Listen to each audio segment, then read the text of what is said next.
Hello and welcome to Politics Today. I'm Farooq Patafi. Today we are going to talk about something which is sad, and that is the terrorist attacks that are taking place, that are haunting this country right now. We are in an election mode, only almost a week away from the next elections. But during that, two major incidents have taken place. One terrorist attack in Peshawar killed Harun Bilor, one of the candidates for a provincial seat, and then we also saw the assassination in Mastung. There was a terrorist attack in Mastung as well, which killed something like more than 140 people, injured or maimed more than 200 people. And among those was Siraj Raisani, one of premier candidates for the provincial assembly. So today we are going to talk about the election campaign in the light of security measures and also the terrorist attacks. What exactly is behind the terrorist attacks? Who is behind the terrorist attacks? This country has been fighting terrorism for more than 17 years now, 16 or 17 years. But despite that, and despite the fact that we have come together under the umbrella of National Election Plan, it seems that something is missing. Is it from the? Something that is missing from the political scene? For example, a consensus.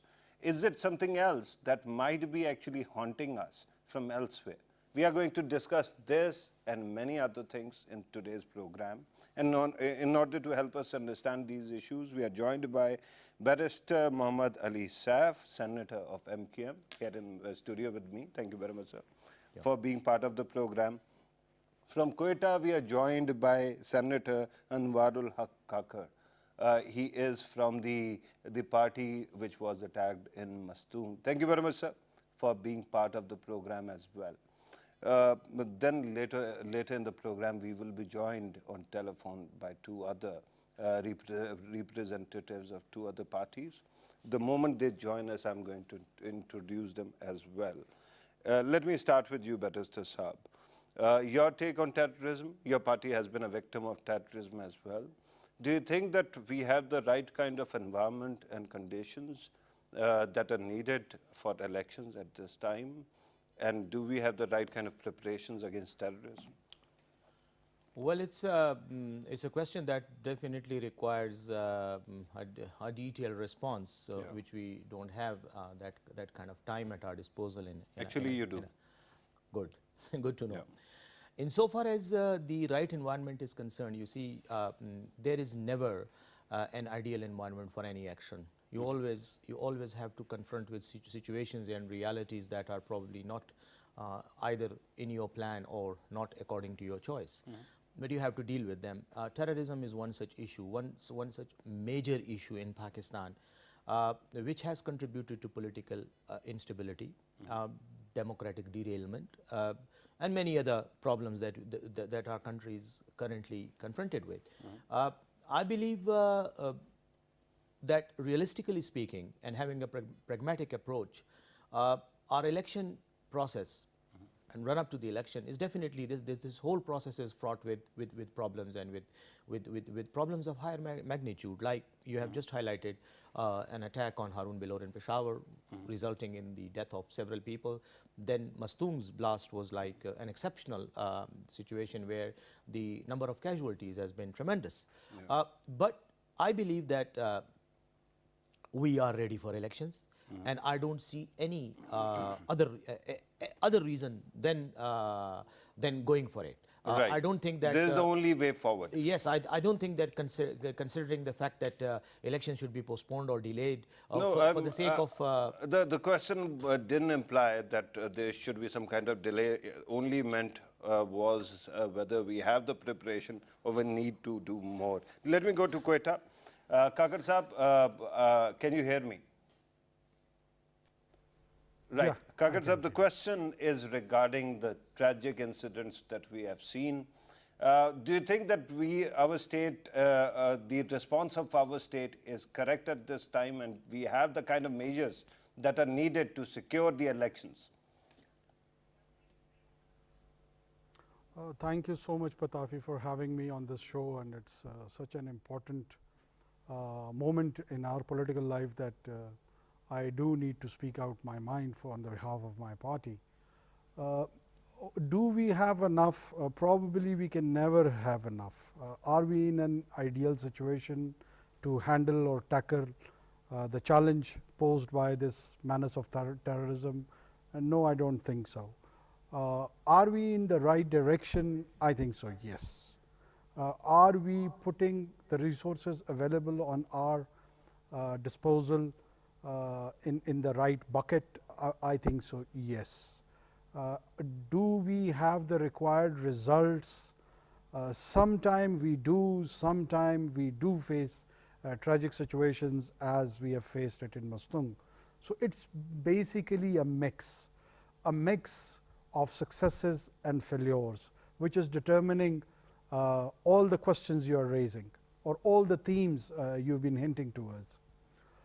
My own personal take is, after being the spokesperson of a provincial government which was in the middle of this heat of terrorism for 2 years, and then being part of a political party prior to that, and later on with this our own new political party, terrorism has become so deep rooted that it is carrying so many facets, and it is becoming innovative also. And as it is becoming innovative in terms of its tactics, so the requirement of the response needs to be more imaginative. You cannot handle it in a static manner. When I'm referring to static manner, in a classical conventional manner where you have certain SOPs to handle with law and order situation, or as you are perceiving that the nature of the terrorist threat, it is kaleidoscopic, it is changing day by day, hour by hour. I mean, for instance, look at Mastung. About 3 months back, when we lost one of our promising officer, Colonel Sohail Shaheed, in an ambush against the Daesh militants who were eliminated and neutralized. On the very next day, 5 of the suicide bombers came and they attacked Frontier Corps center over here. But the casualty, ironically, was, as compared to the magnitude of attack, was a bit low. And even one life is very important, but the numbers do matter. The numbers which we lost, the precious lives which we lost. Response must be enough, or it must be getting better as well. But do you think that national action plan actually covers it, or do we need further? Can I just conclude this point? Patafi, let me just conclude it, yeah, and then when we will go to the next. Okay. So the number were less, and just after 3 months there is a public rally where there is a public at large, vulnerable, unarmed people who have gathered there just to listen to one of their political individual whom they want to lead or be led by in the forthcoming elections. And all of a sudden an individual amongst them blews himself up, and the devastation which we saw was unexplainable. So what I'm trying to refer over here is that we are facing different situations over here. And according to the situation, you can argue about the merit of the responses from our side. The situation might be different as well, but with due respect, we have to talk about the strategies we have so far, especially your part in it. And let me come back to the studio. Let me ask Barrister Saif. So, National Election Plan, it was very ambitious. We saw many of political goals were met as well. But later on, after the government left, the current government seems to have even further enhanced the role of NACTA. Despite that it happens, do you think that political parties need to sit together again for a National Election Plan 2.0? Insofar as sitting together of political parties or political forces is concerned, I believe that should be an ongoing process, and there shouldn't be any particular reason for it. Like in an emergent situation, it should be like in the course of ordinary political process. But having said all this, I would very respectfully disagree with my who's my friend and colleague, and we sit side by side in the Senate as well, where he said that, of course, he pointed to the fact that terrorism is a changing phenomenon, and he said it's always changing its shape and its form. But my understanding is that keeping in view these two terrorist attacks, one in Balochistan and the one in Peshawar, they were carried out in a typical routine style. Okay. A guy wearing a suicide jacket with explosives around his waist, going and sitting in a jalsa and then exploding himself. Yeah. There was no innovation in this. This is what has been happening in the past several years, and in hundreds of attacks, this particular tactic has been applied. But the payload might be bigger this time. In Mastung, he must have more explosives. But if you look at the bomb blast that was carried out in the procession of Benazir Bhutto, Shaheed in 2008, I mean, that also resulted in devastating, in huge, really serious number of casualties. Right. But my point is something else. I'm trying to refer to another direction, or an angle rather. You see, we agreed there was a series of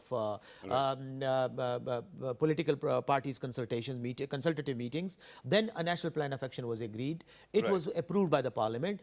That was our strategy, to holistically and comprehensively look at the issue and then take action. But action was not taken in the manner prescribed by and as agreed in the National Action Plan. Rather, and we are going to talk about that, sir. Let me welcome the third guest that I have got. One last word I want to say is that here you are seeing a tactical response rather than a strategic response. Yeah, perhaps we are simply reacting to situations. There might be some problem with the imagination here as well, and I'm going to talk about that too later in the program. But let me welcome the third guest who has joined us on telephone, Bushra Gohar Sahiba, leader Awami National Party. Thank you very much, ma'am, for joining us on telephone. Ma'am, the question at this moment is that we all saw that the elections are coming. We all knew that people are going to mingle. But the specter of terrorism is there as well. And we have a national action plan. But still, terrorists, get away with killing people. Do we need a National Action Plan 2.0? Well, actually, the National Action Plan needed to be implemented. What we lack is a political will to implement the National Action Plan. And in my opinion, there are certain policies that need to be reviewed. Without reviewing policies, we can't deal with the scourge of terrorism. So at this stage, I see a lack of will. I agree with one of your guests that we're on a reactionary mode all the time. We condemn, those who should be held accountable for security failure. Just come out and condemn. Now, we've had 4 deadly attacks on candidates in the past week, and we've not had a single person held responsible or accountable. Okay. Now, if this is the approach, it's very non-serious approach. If this is how we are going to go about it, they're targeting our candidates, they're threatening our candidates, they're keeping our candidates away from the campaigns. I think that the caretakers have failed, Election Commission has failed, and our security agencies have failed. This is a collective failure. It might be collective failure, ma'am, and we have to talk about holding people accountable as well. That is on the money. But the question right now is that we have 2 dilemmas that are quite visible. One of them is that when you tell political parties that there might be a security threat and that you have to be careful or you shouldn't go in this or that area, they think that there is some kind of compromise on level playing field. Is it not important to bring all political it parties is. together and convince them that there are SOPs and they should be followed according to National Action Plan? If it doesn't fit, then create a new National Action Plan. Well, you see, we should have had this debate long before the elections. I mean, we're just, elections are around the corner. This kind of a debate should have taken place a year ago, preparing for the elections.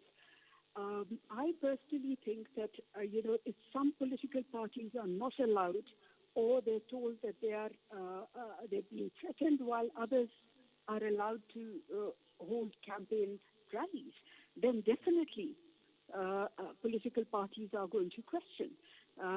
And political parties are asking for is a level playing field.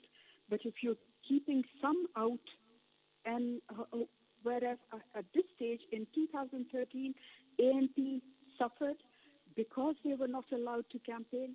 Now again we see that only one political party is provided or facilitated while all the others are being kept out. So definitely political parties are going to question this. And I personally feel that right now this is... How do you convince the political parties, Bushra Sahiba, that these political parties might be endangered, others are not? Terrorists might be targeting certain political parties. How do you convince the political parties about that? Then you will have to, for level playing field, then all political parties will have to be stopped from conducting their campaigns. For level playing field, then everyone will have to. Do stay with us. Let me go to other participants, and do stay with us at this moment, please. Yes. I'm going to come back to you. Kakar Saab, you have heard ma'am's response as well. This is a very interesting question. How do you convince political parties that there are certain parties which are being targeted by terrorists? There are other parties that might not be. Kakar Saab, can you hear me? Well, I know that that there are different and polarized view in this country about this issue. But to be honest with you, as far as the security is concerned, though we are learning it hard way, but we have to learn this, that we have to respect certain procedures. No matter whether we are target of certain, as a political party, of a terrorist group or not, the fact of the matter is that you do not know at what time these terrorists comes after you.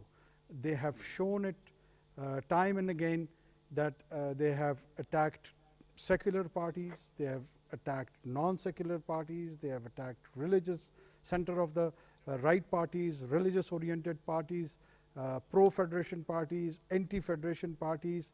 Basically, what I understand is that these terrorist outfits are only interested in mayhem. So if we start arguing amongst ourselves, the political forces, that whether some of us are target and some of us are probably their favorites, so we would be just falling in self-deception. We all are targets, and let it be very clear to all of us. And let's respect certain procedures and come in agreement with the institutions to follow that, so that the top priority, which is the security and the protection of life of all the political participants, be it voters, the candidature, the other participatory actors in this political process, entire team needs, and it is their basic right, that their right to life should be respected. When, Kakar Sahib, when you say that they should come together and come to an agreement, are you suggesting there should be an APC? Should there be a briefing by the Election Commission of Pakistan? Do we need some new National Action Plan? What are you suggesting right now? Look, the mechanism given in this environment can be devised. There is an entire structure of the governance and the government. The caretaker government is there. The Interior Ministry can take the lead along with the Election Commission of Pakistan. They can invite the representation of all the political parties who are participating in the 25th July election 2018, and there can be some sort of a mechanism. I mean, they're there, it's their job, it's their responsibility. They should ponder over it. I'm just Right. giving you a wild idea. Right. Let me come back to the studio, Barrister Saif. Do we or don't we have the kind of consensus that is needed to fight terrorism and hold an election while fighting terrorism? I believe the consensus is already there. Is it really? Yes, the consensus is there. Nobody wants terrorism, and nobody would. And I don't think any political party or any political force in Pakistan believing in democracy and democratic processes has any love for terrorists or for their but ideology. But there the are problem political is- parties that there are political parties that don't see terrorism as the #1 threat. And you have heard them repeatedly. yes, Someone is talking about corruption. Someone is talking about moral impurity. Yes. There are others, they talk about something else. There are political parties, and there is one major political parties which had been supporting the people who have been blamed by the state and by the general public as being responsible for terrorism. So, but now that party is one of your mainstream political parties, and even expected to win elections. But my take is that, you see, problem is there. We all know the problem. The issue is not what is the magnitude of the problem. The issue is how to handle that problem. Yeah, but there is a problem of lack of consensus. You agree on that? Not on the issue or on the causes of the problem, but on the on various methodologies of handling it. That is the situation where we see disagreements among political You're talking parties. about National Election Plan right now. National Action Plan was an agreed document. It was agreed. 20 yes, points. it was a result of a comprehensive consultation, long-term consultation, but nothing, no action was taken on that. Only a few of the points were action was taken on those, but not the rest was ignored. Like, for example, we still haven't come up with a general, commonly agreed narrative against terrorism. Okay. They have a narrative, we don't have a narrative. Yeah. So these are like those issues which was supposed to, action was supposed to be taken on these issues, but nothing has been done. And my understanding is, and that's what I pointed out in the beginning. Do you agree that that means that political parties have to be brought under one roof to be convinced that there should be a joint mechanism or joint response Well, to this terrorism? idea was tabled and proposed in the Senate today in the session. Some senators did propose that a national consultation exercise should be carried out and agreed on this issue. But then the problem is you have election in the next 9 days. You see, only 9 days are left to the till 25th of July, and I mean, what good would that consultation process bring? I At don't least it will build some ownership on the part The of ownership is political there, parties. Then Patafi Bilawal Saab. Bhutto Zardari will not say that he is not being allowed into an area But that where is- Imran Khan can go. But that is the problem. That is the biggest grievance, the major cause of concern, that majority of the parties, political parties, are not allowed to have a fair playing field. The there is only one or two political parties in Pakistan which are, I mean, enjoying If the. there is a security threat and your party is allowed to actually campaign in that area, you think that you are being favored to? It's not. I mean, no, you my are point being is not that. exposed to Yeah. God knows how many We are threats. Is with it a this- favor, sir? No, we have suffered threats, and we have suffered the results of those threats. Several of our members of parliaments and members of provincial assembly have been killed. Our workers have been assassinated and killed and blown in bomb blasts. So we are definitely a genuine victim, but the issue is not that. You see, what you are pointing out is the responsibility of the election commission and on how to hold the elections or how to allow political parties to carry out or to go Actually, ahead with to this. convince you Yeah. that if you are being asked not to go in an area, it is in your interest, Yeah. not in But your opponent's interest. But how do I get convinced that that I'm being told not to go out, but my opponent is openly rallying and he's being provided with full security. Right.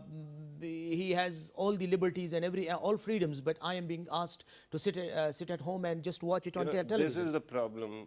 Balochistan Awami Party is thought to be one of the parties that have been given a lot of security. Patafi Sahab, People claim that. Yes, But yes. they were the biggest victim. Can I just say, reply to your point in very simple words? Look, Balochistan issue was a direct failure of security. Just look at the video clip. The boy who exploded himself was sitting for more than an hour in the front row and just listening to speeches. And the moment Mr. Raisani walked in, he just hugged him and just blew himself up. So it is nothing to do with whether you provide the candidate with 100 guards or 200 guards. It's just basic technical, I mean, steps that you're supposed to take, or preventive measures that you're supposed to take. What are those preventive and failure measures? of intelligence. You see, Scanning? do what? So sorry. Scanning the people who come there. Scanning is just one issue, but then intelligence reporting is also very important, because in Israel, you see, you had these very serious suicide attacks in Israel. Well, how did they manage it? Not by interdicting the suicide bomber, but through intelligence, improving their intelligence mechanism. But this is the point. Over here, we don't have that. There was intelligence warning and NACTA warning in advance about certain political parties, but when they are defended, they complain. Bushra Gohar Sahiba, if this a level playing field issue was resolved, and if you were asked to convince all the political parties to adhere to certain measures to ensure their security and security of the participants, do you think that you'll have that kind of capacity to convince other parties? Well, first of all, it's not the political party's responsibility to ensure security. Political parties giving a warning to a political party or a candidate shows clearly that our security agencies are abdicating their responsibilities or transferring their responsibilities to others. This is pretty serious. They just send you a warning, which is also to pressurize you psychologically. And then they clearly tell everyone that we warned them. What does that mean? Unless our intelligence, like I agree with what Senator Saif said there, once a suicide bomber or attacker reaches your rally, then that clearly shows all your measures, security measures, have failed. That might be so, ma'am, but with due respect, when you're talking about the security measures and the agencies and the government, of course, they have so many measures that are possible. But political parties will have to start cooperating with them. Can I just finish? Yeah, You but see, will you allow me to actually aren't- add to it as well? Why aren't the safe havens, the funding sources being dealt with? Why do we still have a policy to support good or bad Taliban? Why do we have these? When I said there is a lack of will to deal with terrorism, I meant that there is still support to the good and or bad Taliban. There is still differentiation between the good and the bad. Then we have Bushra Gohar allowed. Sahiba, you are entitled to your views, and I, We have allowed with due deference to your views, you have to start answering my question as well. Can I just finish? Why have we No, allowed but Bushra extremist Gohar groups Sahiba, to you have to participate? answer my question as well, ma'am. Okay, all right. Give me your question. Well, But I was we saying have that to is it pinpoint possible where to the convince area the is. political parties that it is in their interest to be vigilant? But they are vigilant. What more can they do? Should they take up arms? No, but if somebody is sitting in your crowd and then blows himself up, How can you stop a suicide bomber? It needs professionals who have to deal with it. Okay? Yeah. Don't transfer the responsibility to the political parties. They're still on the ground and trying to campaign. And you see non-serious attitude of the ECP, of the security agencies, and of the caretakers. right. Let me go to Senator Kakar, because there are questions. One about Balochistan as well, and the second, of course, about our lack of response, and maybe the Election Commission and others are lacking. Kakar Sahab, your take on these questions? Look, I was listening to this interesting conversation from by both learned colleagues, Barrister Saif and Ma'am Bushra also.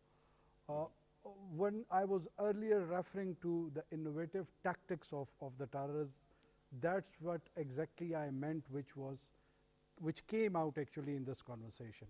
For instance, What actually happens in Mastung, it was a close-knitted tribal gathering of a Pirkani tribe primarily, and there were a few others, Muhammad Shahi and their other local tribes, who gathered, and they invited martyred Siraj Raisani to address that rally. Okay. Now, what was the initial pattern? The outcome is definitely the same, that there is a suicide bomber and he blows himself up. But where the pattern changes, that in the last many attacks, we observed that there were Afghan nationals, there were Uzbek and Tajik ethnic backgrounds individuals who were coming from across, and they were executing their operations. Over here, this time, as it would have been easily visible an outsider, an Afghan in that closely knitted Baloch community, that he is sitting amongst the audience. But unfortunately, this time, this guy, which we are now suspecting, at least at this moment, who was a suicide bomber, was a local guy, and most probably from the same community, which in this case had a disguise and had an advantage, unfortunately, and brought such a great mayhem. So this is where I was talking about the new and different innovative tactics on their part, not strategically.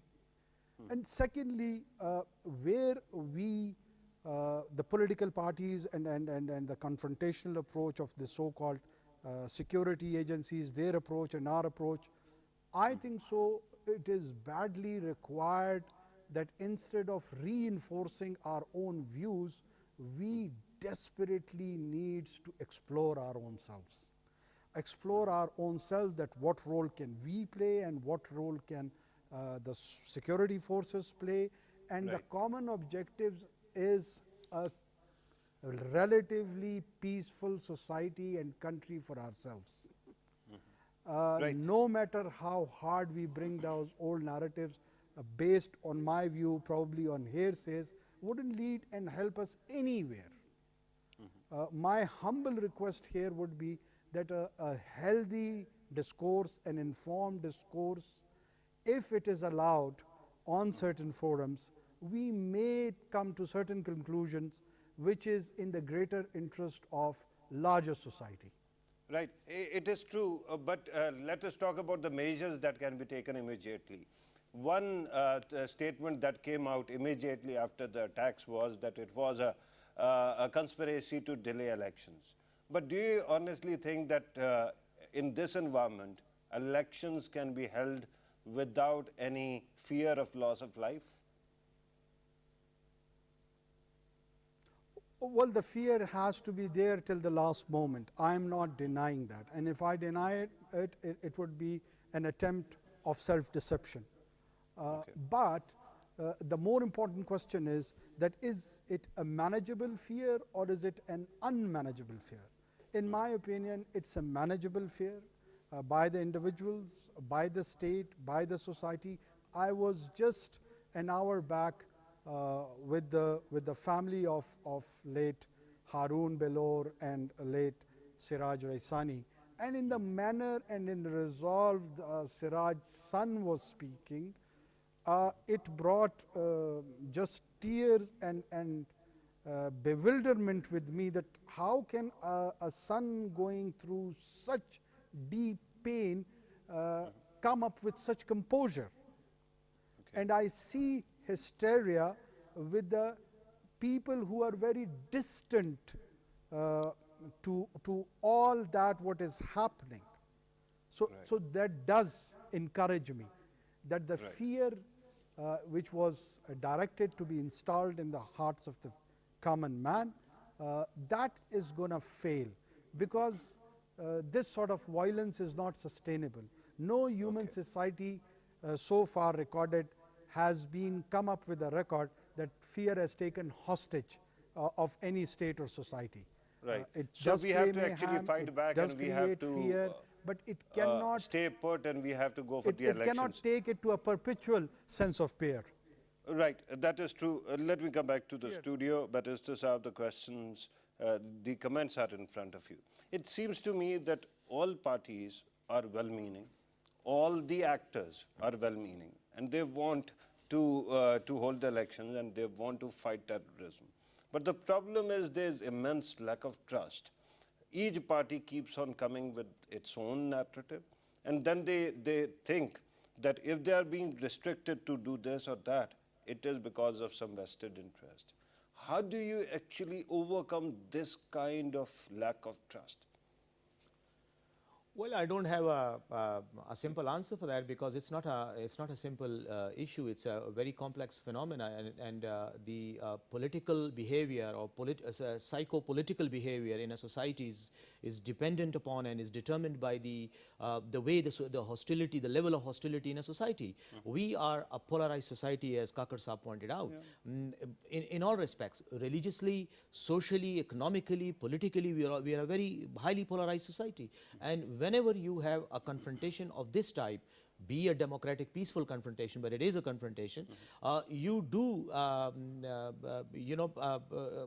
confront situations where the hostility level rises. And I believe in such heightened emotional and hostile environment, the first casualty is the trust of among people and among groups. So I would never take it for granted that every political party will trust everything or every point that is coming from, or every comment that is coming from the government or from its opposing political party. But I believe that somebody has to take responsibility for ensuring law and order.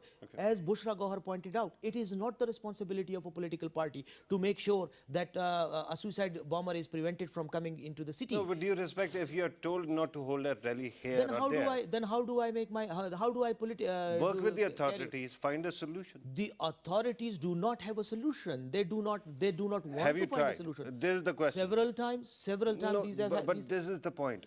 If we all wake up... If you would let me, because you keep interrupting and then I cannot express myself properly. You allow me to Yes, I know, but your question is that, I know I have understood your question, but let me give you an example of exactly the point that you have just raised. Yesterday in the Senate, day before yesterday, when the Senate session was on, we asked the Minister of Interior as to why did the law enforcement agencies fail to prevent the attack on Harun Bilor. And you know what his answer was? He said Harun Bilor was supposed to inform the local thana, the local police station. Since he did not inform because he was going for a tea reception, that is why we did not know that there is a program, there is a political gathering, and the suicide bomber managed to get into. You're talking about the federal minister or the provincial? The federal minister here, and of course he was replying based on the information that he had received from the province. From the province. Right? Okay. So you tell me, in that situation, when a political campaign is going on, when the elections are just a week ahead, how do you expect the candidate to be informing his each and every move to the authorities? He must have some staff. I mean, is it a big ask? You know, I don't want to blame the victim, and I will never do that. I understand what you're saying. It shouldn't come out that way. But with due respect, when you talk about responsibility, there's a bit that I can do as well, right? The very fact that the suicide bomber managed to enter the city of Peshawar with a big load of explosives around him or with him, that means the security has failed. That was a breach of security. That's right? a telling comment, right? Now it does not matter whether he blew himself up in front of Harun Bilor or in front of Jamaat Islam, or in a Jamaat Islami gathering or in a PPP gathering. The very fact that he entered Peshawar's jurisdiction, whereas Peshawar was covered by hundreds and thousands of special branch people, Intelligence Bureau, ISI, all these intelligence agencies. That's true. Let me go to Bushra Gohar Sahiba once again. Bushra Sahiba, I understand your party's pain as well. You have lost one of very prominent leaders. And I understand that there must be some lack of trust as well. But is there a way forward where you can build, or we can all build some level of trust among ourselves, so that we don't complain about level playing field? We know it is a given, and then we can go and defend ourselves as well and campaign simultaneously. Well, Patafi Saab, it's already too late. I feel that this kind of a debate should have started a lot earlier. We are all going into elections. You have to give it to those political parties that are being targeted and they're still on the ground. and they would like to continue contesting. Now, when the Balochistan deadly attack happened, the whole country was not even paying attention to it. I mean, everyone was talking about Lahore. Nobody was concerned of the scores of people who had lost their lives. This is the kind of seriousness that we see in Islamabad and in Pindi when precious lives are lost. One is too many, in my opinion. We don't have to count. And what ANP has done in 2013 is while others were campaigning, we were burying our precious workers and members. Now, 5 years down the road, one expected our intelligence to be much sharper, to be at least dealing with some of these issues. We should not have had this debate here where we are saying that who should have done what. Right. Those responsibilities should be very clear. Political parties, whenever, and political leaders, whenever they've come around to the table, they've tried to build consensus. We came up with NAP when APS happened. But where's NAP? NAP is dead. So in that case, we have to go back to my earlier point.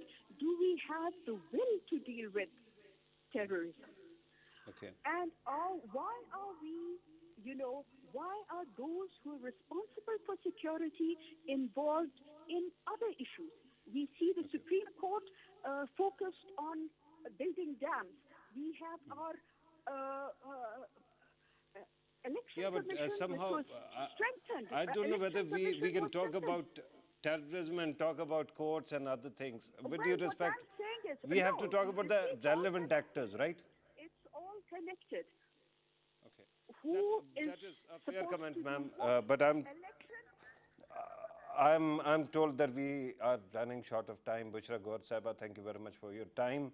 Let me go quickly to Quetta for a conclusion by Kakar Saab as well. Kakar Saab, your take on trust building, and very quickly so, sir. We do require to come up in the cooperative mode, be it the political parties, be it authorities, and the authorities have to shun away this so-called traditional approach that the local Thana did not inform us. This is pathetic and this is not acceptable in 21st century. I mean, you have to be proactive. You are conducting elections. That is your prime responsibility. You cannot sit idle and expect that somebody would give you the nitty-gritty details and then you would go and do the arrangements for the security. So it has to be done with a sense of ownership as we are doing it for our own kids. And once this sense develops, I think so many issues can be resolved. Right. On that constructive note, I'm told that we have run short of time. Anwaar Kakar Sahab, thank you very much for your time. Bushra Gohar Saiba, thank you very much for your time as well. And Barrister Sahab, thank you very much for your presence in the studio. As you have listened to our participants, of course, there are two possibilities. One, we keep on shifting blame, or second, that we sit together, come up with some strategy that actually is comprehensive and takes care of all these matters. The problem right now is you have seen that this is the election, not only election year, this is the election season, the height of election season. The polarization in the society is supposed to be at the maximum at this moment. And of course, terrorists want to exploit this situation. We have to come into emergency mode and quickly, without wasting any more time, find a common ground where we can actually fight terrorism and conduct peaceful elections simultaneously. This was today's program. Thank you very much for watching us. Take care.